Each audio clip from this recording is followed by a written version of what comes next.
Hello friends, आज के इस नए वीडियो में हम आपसे चर्चा करने चल रहे हैं दक्कन दंगा जो 1875 ईस्वी में हुआ। 1875 में जो दक्कन प्लेटो है वहाँ पर एक ऐसा बड़ा दंगा हुआ जिससे कि अंग्रेज़ों को 1857 के विद्रोह की याद आ गई। और वो दंगा क्यों हुआ, किन वजहों से, किन कारणों से दंगा हुआ था, उसका हम बिल्कुल विश्लेषण करेंगे कि दंगे की वजहें क्या थी और इस दंगे का क्या प्रभाव पड़ा। ओके, तो चलते हैं, इस चर्चा को आगे बढ़ाते हैं। दक्कन दंगा जो 1875 को हुआ, इसकी शुरुआत हुई थी महाराष्ट्र में पुणे के सूपा गांव से। सूपा मंडी थी,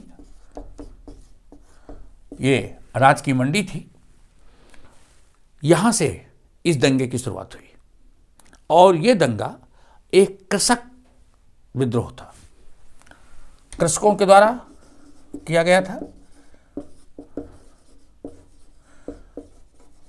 और ये दंगा हुआ 12 मई 1875।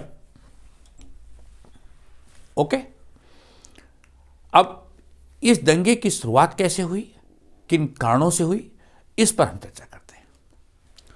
हुआ क्या कि जो सूपा की मंडी थी, 12 मई 1875 को वहाँ जो कृषक समुदाय जो अपनी फसल बेचने के लिए मंडी में आता था और सेठ साहूकार जो फसल को खरीदते थे, साहूकार लोग जो व्यापार के काम में लगे होते थे, उनके और कृषकों के बीच में हुई जो लड़ाई थी वो एक दंगे का रूप ले बैठी।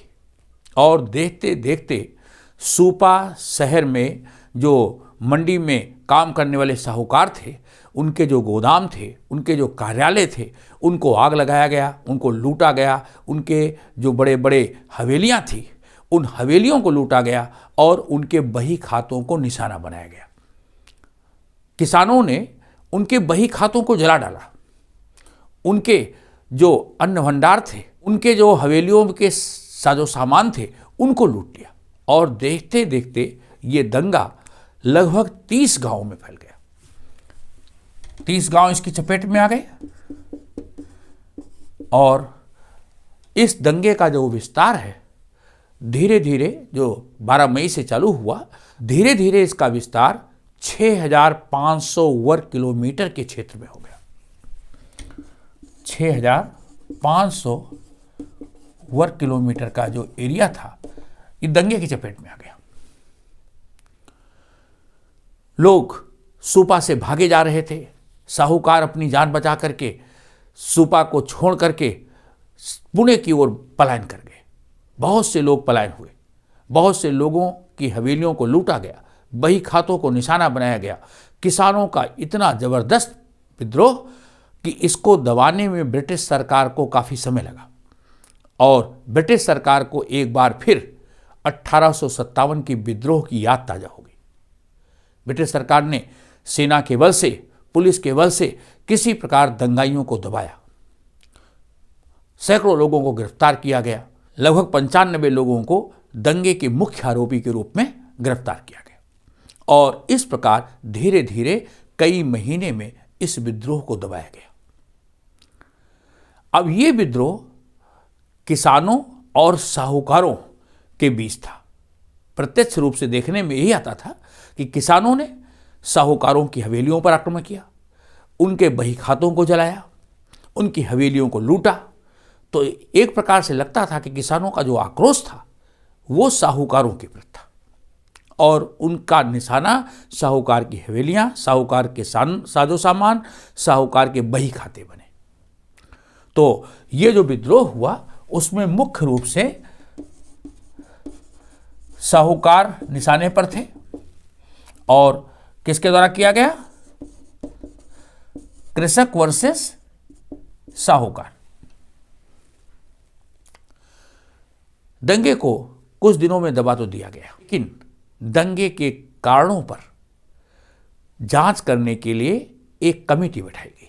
उसको कहते हैं दक्कन दंगा जांच आयोग। दक्कन दंगा जांच आयोग दक्कन दंगे पर जांच करने के लिए बैठाया गया।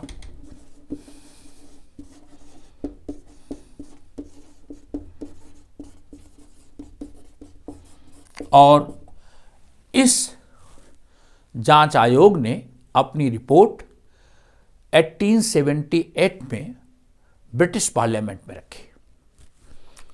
इसकी रिपोर्ट आई 1878 में, और इस रिपोर्ट में साहूकारों को दोषी बताया गया।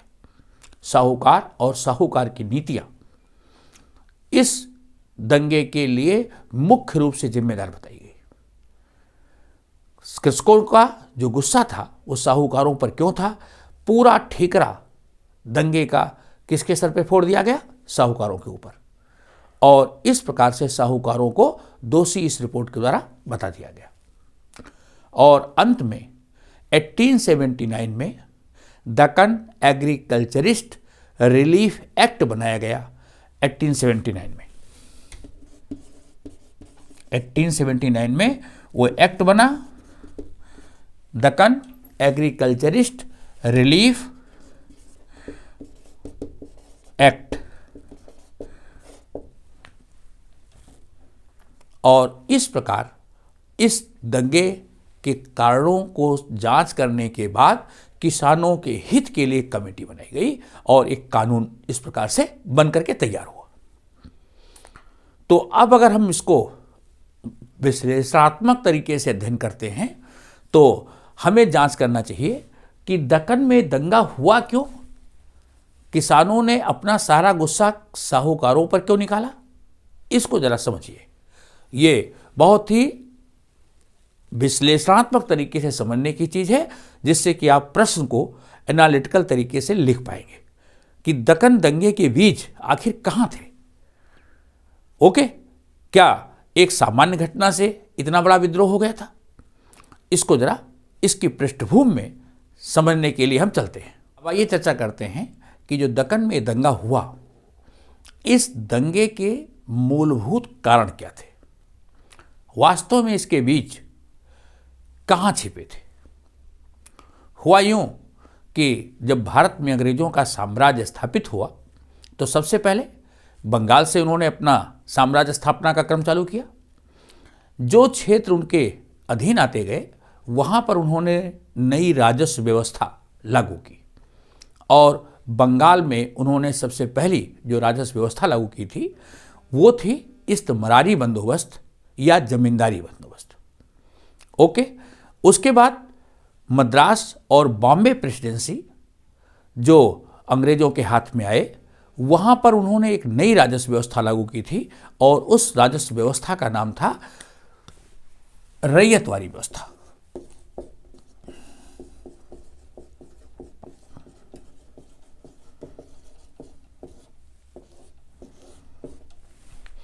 रैयतवारी व्यवस्था 1830 के दशक में लागू की गई, और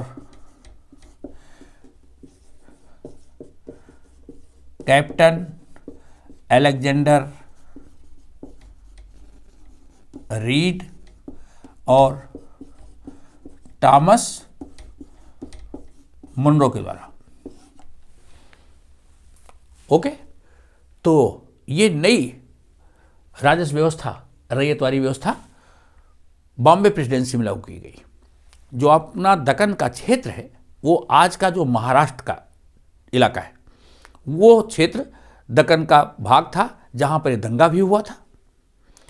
तो बॉम्बे प्रेसिडेंसी उस समय रैयतवारी व्यवस्था के अंतर्गत शासित हो रही थी। वहां राजस्व की वसूली इस व्यवस्था में हो रही थी। इस व्यवस्था में जरा समझ लीजिए कि सिस्टम क्या था लगान वसूल करने का। किसान को जमीन का मालिक मान लिया गया था, लेकिन राजस्व की जो दर थी वो 50%, कुल उत्पादन का 50%। भू राजस्व जो था वो कुल उत्पादन का 50% था। ओके, तो ऐसी व्यवस्था जिसमें अधिकाधिक राजस्व की वसूली सरकारी कर्मचारियों के द्वारा की जानी थी और जो किसान थे वो इसके विरुद्ध ना तो न्यायालय जा सकते थे, ना उनको किसी प्रकार का न्याय प्राप्त करने का अधिकार था। ऐसी व्यवस्था थी। मतलब किसानों से लगान की वसूली तो जरूर होती थी, किसानों को जमीन का मालिक मान लिया गया था, किसानों का और कंपनी का संबंध सीधे हो गया था, लेकिन किसानों के जो अधिकार थे वो सीमित हो गए थे। लगान की वसूली बड़ी सख्ती से होती थी, चाहे फसल अच्छी हो या ना हो। और दक्कन एक ऐसा क्षेत्र है जहाँ की कई बार वर्षा बड़ी अनिश्चित होती थी और कई बार फसल अच्छी ना हो पाने से किसान लगान की अदायगी करने में असमर्थ होते थे, या बाढ़ आ गई, अकाल पड़ गया, तो ये सब मुख्य वजहें थी जिससे किसानों को लगान अदा करने में परेशानियों का सामना करना पड़ता। और इस लगान की वसूली कलेक्टर्स के द्वारा बहुत सख्ती के साथ की जाती थी। प्रायः सभी कलेक्टर इस प्रयास में रहते थे कि जो लगान उनके क्षेत्र का है उसकी मैक्सिमम वसूली हो, समय से वसूली हो, क्योंकि इस व्यवस्था में भी सूर्यास्त सिद्धांत लागू था।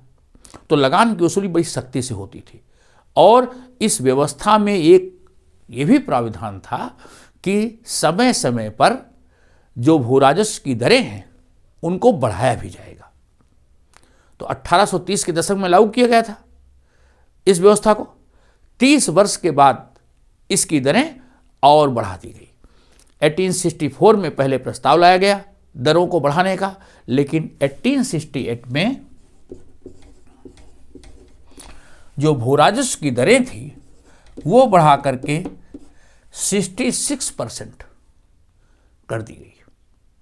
मतलब कुल उत्पादन का लगभग 2/3 भाग ब्रिटिश सरकार राजस्व के रूप में ले लेती थी।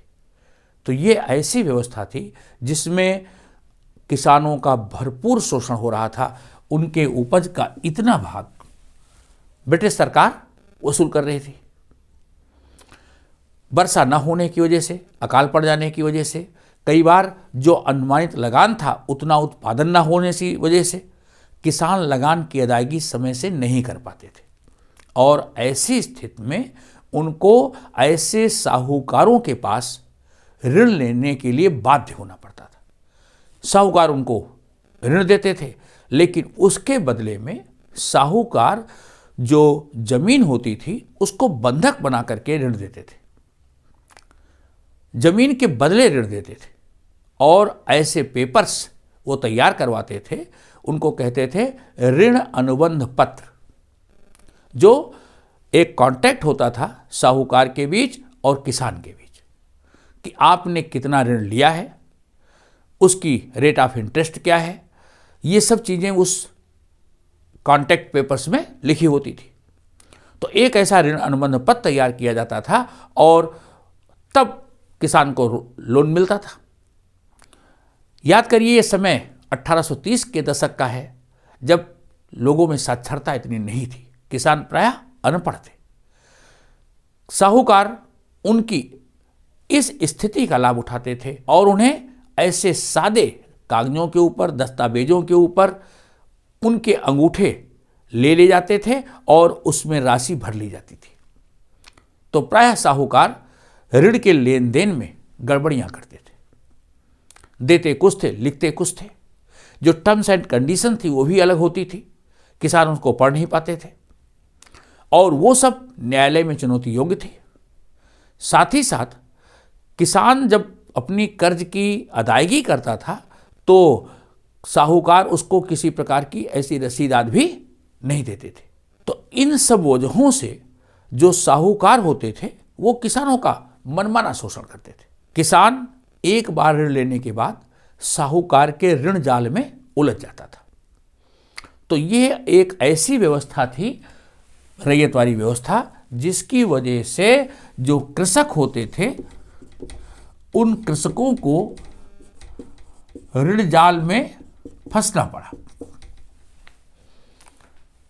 अब इस बात को यहां समझिएगा, कृषक ऋण जाल में फंसे क्यों?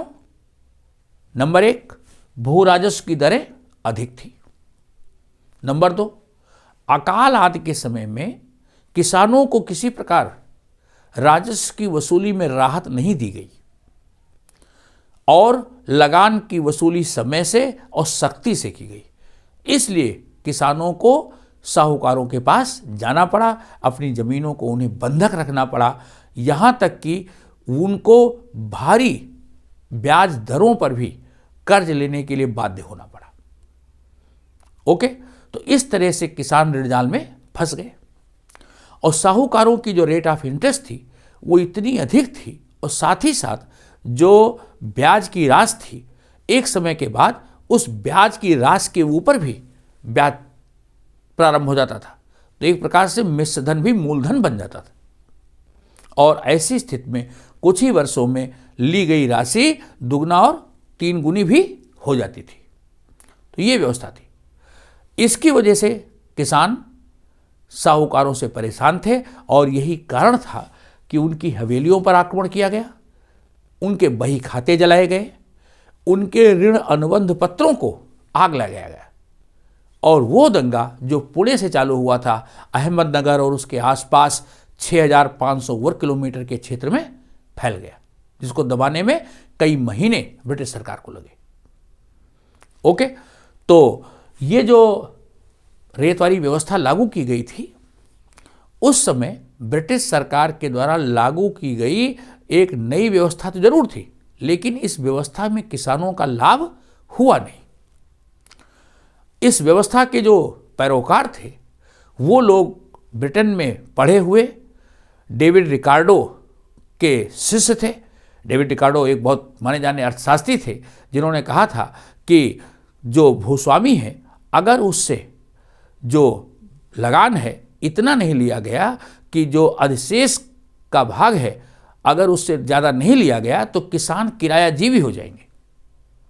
इसके पीछे उनका यह कहना था कि भू राजस्व भूस्वामी से इतना लेना चाहिए जिससे कि मैक्सिमम उसके अधिशेष का भाग सरकार के पास चला जाए, अन्यथा किसान किरायाजीवी हो जाएंगे और किसान उस अतिरिक्त उपज को अपनी जमीन की उत्पादकता बढ़ाने में, कृषि निवेश में नहीं खर्च करेंगे। तो इस मानसिकता से वो लोग ग्रस्त थे और इसीलिए रेत वाली व्यवस्था में लगान की दरें ज़्यादा रखी गई थी। शुरू में 50%, बाद में उसको बढ़ा करके 68 में 66% तक कर दिया गया। तो डेविड रिकार्डो का जो ये सिद्धांत था उसको भारत में लागू तो कर दिया गया, लेकिन उसके सापेक्ष परिणाम पर ध्यान नहीं दिया गया। ओके, इस बात को समझ गए। तो लगान की बढ़ी हुई दरों के कारण किसान ऐसे जाल में फंसे। और जरा दूसरी स्थिति देखिए, जो बहुत ही मज़ेदार है कि घटना कहीं हुई और उसका परिणाम भारतीय किसानों पर पड़ा। कई बार ये प्रश्न पूछा जाता है कि अमेरिका के गृहयुद्ध के कारण भारतीय किसान क्यों ऋण जाल में उलझ गए। प्रश्न बड़ा स्वाभाविक है कि गृहयुद्ध तो अमेरिका में हुआ, भारतीय किसान ऋण जाल में कैसे उलझे। तो इन दोनों चीज़ों के साथ हम इस दक्कन विद्रोह के कारणों को हम पढ़ रहे हैं। इस चीज़ को ध्यान से समझने का प्रयास कीजिएगा। हुआ यूँ कि अमेरिका, जिसको आज हम यूएसए कहते हैं, यूएसए के होने वाले गृहयुद्ध के कारण भारतीय कृषक ऋण जाल में कैसे फंसे, इसको समझिए। यूएसए एक ऐसा देश है जो ग्रेट ब्रिटेन को कपास की आपूर्ति का सबसे बड़ा उत्पादक था और सबसे बड़ा सप्लायर था। सबसे ज़्यादा निर्यात यूएसए से कपास होती थी और वो कपास किसको निर्यात की जा रही थी? ब्रिटेन को। ओके, ब्रिटेन के सूती वस्त्र के कारखानों में जो कपास प्रयोग की जा रही थी उसका 2/3 भाग यूएसए से आता था और ब्रिटेन संसार के प्रमुख सूती वस्त्र उत्पादकों में से था। सबसे ज़्यादा उत्पादन यहाँ होता था। लंकाशायर की जो मिलें थी, मैनचेस्टर मुख्य केंद्र था। सारा सूती वस्त्र वहां बनता था और वो कपास आती थी अमेरिका से। ओके, यहां तक कि जो ब्रिटेन के सूती वस्त्र उत्पादक थे वो भी लोग चिंतित थे कि हमें कोई ना कोई एक ऐसा देश और चाहिए जहां से कपास हम खरीद सकें, क्योंकि कभी अगर ऐसी परिस्थिति आ गई कि कपास का आना यूएसए से बंद हो गया तो हमारे तो उद्योग बंद हो जाएंगे। तो वो एक ऐसी वैकल्पिक व्यवस्था की तलाश भी कर रहे थे। उस समय कुछ कपास भारत से भी निर्यात होती थी, भारत में भी कपास पैदा होती थी, तो भारत से भी थोड़ी बहुत कपास जाती थी, लेकिन भारत की कपास यूएसए के कपास की तुलना में उतनी अच्छी नहीं थी, इसलिए भारतीय कपास की मांग कम थी। ब्रिटिश उत्पादकों को कपास की नियमित आपूर्ति हो सके, इसके लिए 1857 में ब्रिटेन में कपास आपूर्ति संघ की स्थापना हो गई और 1859 में मैनचेस्टर कॉटन कंपनी बनाई गई थी, जिससे कि कपास की नियमित आपूर्ति होती रहे। तो इस तरह 1857 में जो कपास आपूर्ति संघ था, 1859 की मैनचेस्टर कॉटन कंपनी थी, ये सब ऐसे प्रयास पहले से होना चालू हो गए थे। इसी बीच 1861 में जब अमेरिका में गृहयुद्ध, सिविल वार चालू हो गया, तो इसकी वजह से अमेरिका से आने वाली जो कपास थी ब्रिटेन को, वो धीरे धीरे बहुत कम हो गई। अगर जरा आप विश्व के मानचित्र में अमेरिका और ब्रिटेन को देखिए, यूएसए से कपास की आपूर्ति ब्रिटेन को होती थी समुद्री रास्ते से, और आपको बतलाएं कि 1861 में जो ब्रिटेन को कपास की आपूर्ति होती थी वो लगभग 20 लाख गांठें आती थी, जो गृहयुद्ध के कारण 1862 में केवल 5000 गांठों का रह गया। 20 लाख गांठें और 5000 गांठें, जरा अंतर को समझिए कि ब्रिटेन को आने वाली कपास अमेरिका से लगभग बंद सी हो गई।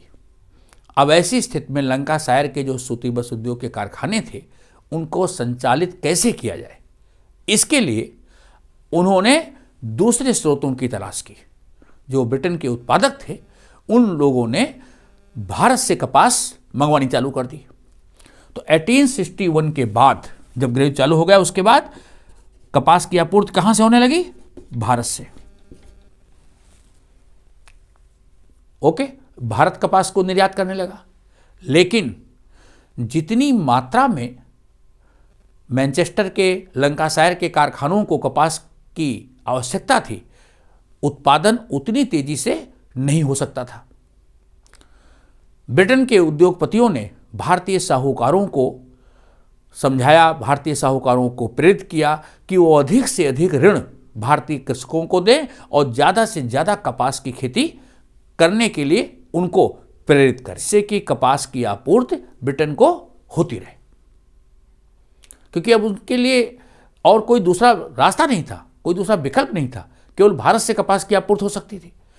इसके लिए उन उत्पादकों ने साहूकारों को पहले से एडवांस पैसा दिया और उन साहूकारों ने भारतीय कपास उत्पादकों को प्रति एकड़ 100 रुपये उन्होंने दिए कि आप कपास का उत्पादन करें और कपास को उत्पादित करके उन साहूकारों को दें और साहूकार उस कपास को सीधे ब्रिटेन भेज सकें।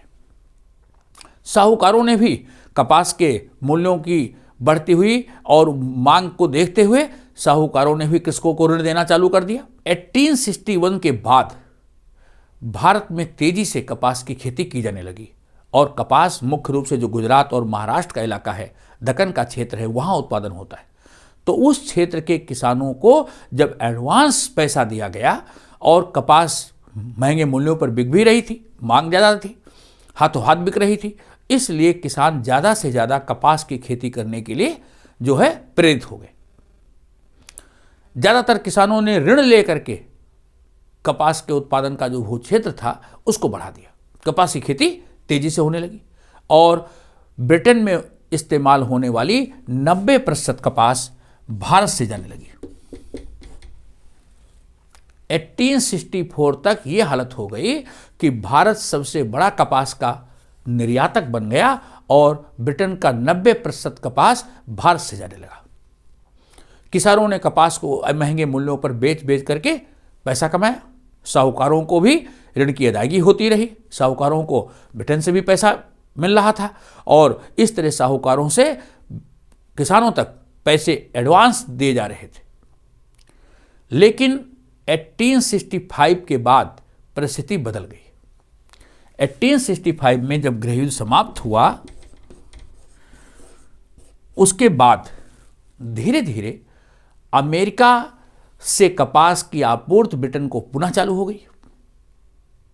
भारत से जाने वाली जो कपास थी उसकी मांग घटने लगी। साहूकारों ने इस स्थिति को देख लिया कि भारत से जाने वाली जो कपास है, जरा मानचित्र में एक बार फिर से देखें, भारत को, ब्रिटेन को और यूएसए को। भारत से जाने वाली जो कपास थी ब्रिटेन को, उसकी आपूर्ति धीरे धीरे कम होने लगी। किसानों का जो उत्पादन था अब उसका मूल्य कम होने लगा। जब मांग कम हो जाएगी तो मूल्य भी कम हो जाएगा। साहूकारों ने स्थिति को देखते हुए कृषकों को देने वाला जो ऋण था उसको कम कर दिया और दिए गए ऋण की वसूली तेज कर दी। किसानों ने कपास की बढ़ती हुई मांग को देख करके साहूकारों से बहुत सा ऋण ले रखा था। कपास की उन्होंने खेती कर रखी थी, लेकिन जब फसल तैयार हुई तो उसका मूल्य घट करके बहुत कम हो गया। कपास की आपूर्ति ब्रिटेन को हो नहीं रही थी, क्योंकि अब 1865 के बाद यूएसए ब्रिटेन को कपास की आपूर्ति करने लगा था। फलस्वरूप भारतीय कृषकों के द्वारा जो पैदा की गई कपास थी उसका मूल्य बहुत कम था, जो लागत भी नहीं दे रहा था। अब ऐसी स्थिति में भारतीय कृषक ना तो कपास को बेच करके अपनी लागत वसूल कर पा रहे थे, ना वो ऐसी स्थिति में थे कि वो साहूकारों का ऋण दे सके। साहूकार उनको अतिरिक्त ऋण देने के लिए तैयार नहीं थे और अपने दिए गए ऋण की वसूली सख्ती से कर रहे थे। ऐसी स्थिति कि भारतीय कृषक एक ऐसी दुविधा में फंसे हुए थे जिससे निकलने का उनको कोई रास्ता नहीं दिख रहा था। उनको आर्थिक परेशानी का सामना करना पड़ गया और यही वो समय था कि जब ब्रिटिश सरकार ने रैयतवारी व्यवस्था की दरों को फिर से रिवाइज कर दिया। हमने आपको बताया था, जरा ध्यान दीजिए, 1868 में रेवेन्यू रेट रिवाइज हो गई थी। 1865 की स्थिति ये कि भारत से जाने वाली कपास की सप्लाई बंद हो गई, कपास का मूल्य कम हो गया, किसान ऋण देने की स्थिति में नहीं रह गए और दूसरी तरफ जो भू राजस्व था उसकी दरें बढ़ा करके ब्रिटिश सरकार ने 66% कर दी। तो किसानों के ऊपर दोहरी मार पड़ी, बढ़ी हुई लगान की दरें और दूसरा वो जो लोन की अदायगी नहीं कर पा रहे थे, लोन और बढ़ता जा रहा था। साथ ही साथ भू राजस्व की देनदारी के साथ साथ साहूकारों की ऋण की देनदारी भी किसानों पर बढ़ती जा रही थी और ऐसी स्थिति में उनको अपने घर मकान, हल बैल, जमीन इनको बचाना मुश्किल हो रहा था। साहूकार नए ऋण देने के लिए भी तैयार नहीं थे। इसी समय ऐसी परिस्थितियां भी उत्पन्न हुई जिसको किसानों के लिए अब संभालना मुश्किल हो गया। हुआ क्या कि अकाल की परिस्थिति, अकाल के आने से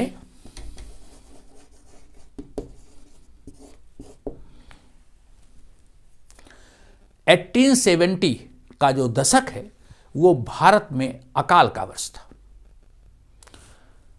1870 में जब अकाल फैला तो किसानों और उनके पशुओं, मतलब पशुधन और जन दोनों की हानि हुई। बहुत से पशु मारे गए, बहुत से लोग मारे गए, अकाल की वजह से लोग भूखे मर रहे थे।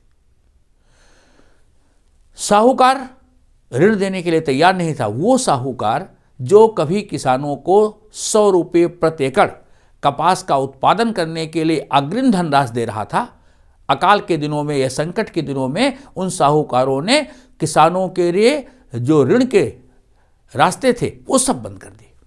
और ऐसी स्थिति में जब किसानों के पास खाने के लिए नहीं था है, तो उनसे ऋणों की वसूली हो रही थी।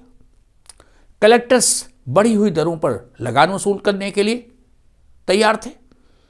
ऐसी स्थिति में अब किसानों को और कोई रास्ता नहीं सूझा और यही कारण था कि उन्होंने साहूकारों के ऋण बंध पत्रों को जलाया, उनके बही खातों को जलाया और उनकी हवेलियों को लूटना चालू कर दिया। और यह था सुपा का विद्रोह। तो सुपा के विद्रोह के जो पीछे कारण थे, जो दिखाई नहीं पड़ रहे हैं, उन कारणों का जो संबंध है, वो मुख्य रूप से जो रूट है, वो ब्रिटिश सरकार की रैयतवारी व्यवस्था, ब्रिटिश सरकार की जो रेवेन्यू पॉलिसी थी, वो उसमें सन्निहित है। कारण ब्रिटिश सरकार की जो ऐसी शोषणपरक रेवेन्यू सिस्टम था और साथ साथ साहूकारों की जो रणनीतियां थी, वो कहीं ना कहीं जिम्मेदार थी।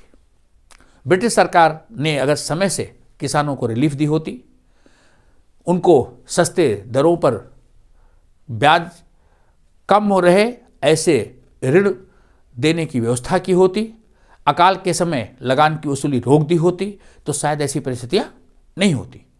लेकिन ब्रिटिश सरकार ने इस ओर ध्यान नहीं दिया।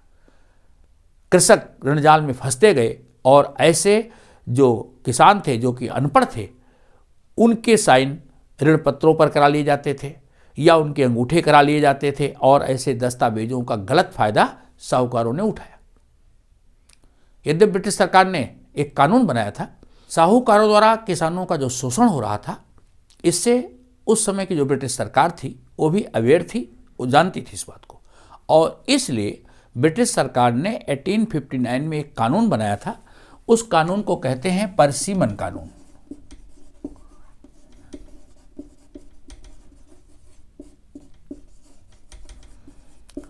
परसिमन कानून में व्यवस्था थी कि जो ऋण किसान साहूकारों से लेते थे, उसमें अनुबंध पत्र भरना होता था, जिस पर साहूकार के भी साइन होते थे और किसान के भी साइन होते थे। और ये अनुबंध पत्र केवल 3 वर्ष तक ही मान्य होता था। मान लो कोई किसान है जो अपने कर्ज की अदायगी 3 वर्ष से अधिक समय तक नहीं कर पाता, तो ब्याज जो चलता था मूलधन के ऊपर, वो केवल 3 वर्ष तक ही चलता था। 3 वर्ष में जितना ब्याज होता था, उससे ज़्यादा ब्याज की वसूली के साहूकार नहीं कर सकते थे। साहूकारों के शोषण को कम करने के लिए यह व्यवस्था बनाई गई थी। लेकिन साहूकारों ने इसका एक तोड़ उन्होंने ढूंढ लिया। अगर कोई किसान 3 साल तक ऋण की अदायगी नहीं कर पाता था, तो 3 वर्ष के बाद साहूकार क्या करते थे, जो दिया गया मूलधन था प्लस ब्याज, दोनों को जोड़ करके एक नया ऋण अनुबंध पत्र तैयार करते थे और किसानों से साइन करवा लेते थे। मान लो 100 रुपया एक किसान ने लिया, 3 वर्ष तक उसकी अदायगी नहीं कर सका, उसका ब्याज 100 रुपया हो गया। तो अगली वर्ष क्या करते थे, चौथे वर्ष साहूकार 100 पहले का मूलधन प्लस 100 ब्याज, दोनों को जोड़ करके नया ऋण अनुबंध पत्र तैयार करते थे, जिसमें कि रकम लिखी जाती थी 200 रुपये। और यह ऋण अनुबंध पत्र फिर अगले 3 वर्षों के लिए तैयार हो जाता था। तो किसानों को शोषित करने के लिए उन्होंने नया तरीका ढूंढ लिया। बार बार नए ऋण अनुबंध पत्र तैयार करवा लेते थे और उसमें रकम कई बार वो बढ़ा करके भी लिख देते थे। किसानों के द्वारा दी गई जो धनराशि थी, जो वापस करते थे, उसकी कोई रसीद नहीं देते थे। तो कई बार वो किसानों को कहते थे कि रकम की अदायगी नहीं की गई। लोन अदा करने के बावजूद भी लोन की अदायगी को दिखाते नहीं थे। जो दस्तावेज वो तैयार करते थे बहुत अच्छे तरीके से, उनमें इन चीज़ों का संधारण नहीं किया जाता था। जो रिकॉर्ड्स होते थे बहुत अच्छे से मेंटेन नहीं होते थे। और यही कारण था कि किसानों का जो गुस्सा था वो उनकी बही खातों पर फूटा, उनके बही खाते जलाए गए, उनके ऋण अनुबंध पत्र नष्ट किए गए, जिससे कि वो सभी प्रमाण समाप्त हो जाएं। और यही वजह थी कि दंगा इतना बड़ा रूप ले बैठा। ओके, किंतु व्यवस्था का दोष कहीं ना कहीं ऐसी रेवेन्यू पॉलिसीज थी। ओके, तो इस वजह से ये पूरा दंगा हुआ। 1879 में दक्कन एग्रीकल्चरिस्ट रिलीफ कानून बनाया गया, एक्ट बनाया गया, और दक्कन दंगा आयोग ने जो अपनी रिपोर्ट दी उसमें उस समय के जो उपस्थित लोग थे जिनके सामने दंगा हुआ था, जो प्रत्यक्षदर्शी गवाह थे, उनकी जो बयानात थे, उस समय के जो दंगा पीड़ित लोगों के बयान, जो साहूकार जिनकी हवेलियों पर आक्रमण हुआ था, जो पकड़े गए लोग थे उनके बयान, उस समय के अधिकारियों के बयान, इन सब बयानों को रिपोर्ट में शामिल किया गया और वो रिपोर्ट 1878 में ब्रिटिश पार्लियामेंट में रखी गई थी और उसके आधार पर ही ये कानून बनाया गया जिसको कि दक्कन दंगा कानून के नाम से जाना जाता है, जिससे कि किसानों को राहत मिली।